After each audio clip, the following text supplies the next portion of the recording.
চলতি বছর মার্চের রেমিটেন্স বিগত সব রেকর্ড ভাঙবে বাংলাদেশ এমন ধারণা আগেই করেছিল কেন্দ্রীয় ব্যাংক। হলোও তাই। পুরো মার্চ জুড়ে ৩.29 বিলিয়ন রেমিটেন্স এসেছে, যা দেশের ইতিহাসের সর্বোচ্চ।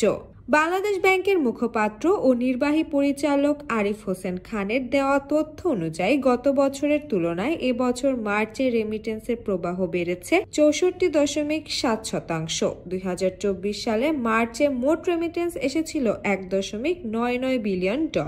মার্চের আগে চলতি বছরে ফেব্রুয়ারিতে রেমিটেন্স এসেছিল $2.64 বিলিয়ন, যা এতদিনে ছিল দ্বিতীয় সর্বোচ্চ।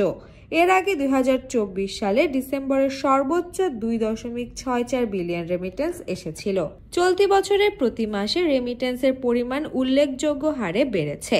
ফেব্রুয়ারির আগে জানুয়ারিতে আসা মোট রেমিটেন্সের পরিমাণ ছিল $2.18 বিলিয়ন।